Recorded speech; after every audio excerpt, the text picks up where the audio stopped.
ॻाल्हि मुतालिक़ा रिपोर्ट महमद सफ़र सेवाणी जी रिपोर्ट मुताबिक़ सॼी दुनिया जियां सेवण में बि रहबर मुअज़्ज़िम आयतुल्लाह खामनानी ऐं क़ाइद मिलत जाफ़रिया अल्लामा सैयद साजिद अली नक़वी जे हुकुम ते रमज़ानुल मुबारक जे आख़िरी जुमे ते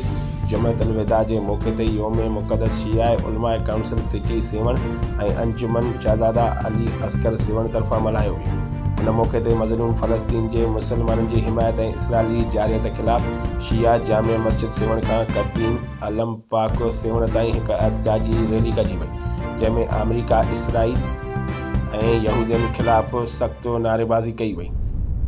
रैलीअ खे मौलाना मुख़्तियार अली हुसैनी ख़िताब कयो। हिन रैलीअ में सेवण जे अवाम ऐं मोमिननि वॾे तइदाद में शिरकत कई, जॾहिं त हिन रैलीअ खे मौलाना मुख़्तियार अली हुसैनी ख़िताब कंदे चयो त जाफ़रिया अल्लामा सैयद साजिद अली नक़वी के हुक्म पर पूरे पाकिस्तान में शिया ने हैदर करार की जानिब से जुम्मतुल विदा में ये जो एहतजाजी रैलियाँ निकाली गई हैं, ये फ़लस्तीन भाइयों के हक़ में और इसराइल की मुखालफत में निकाली गई है। हम पुरज़ोर मज़म्मत करते हैं कि जो फ़लस्तीन में जुल्म हो रहा है, जो बच्चों पर जुल्म हो रहा है, सरेआम कत्ल आम हो रहा है, ये फ़ौरन फिलफौर बंद किया जाए। हम इसकी मज़म्मत करते हैं और हमारे हुक्मरानों को और तमाम तर जो मुसलमान ममालिक हैं उनको ये आवाज़ उठानी चाहिए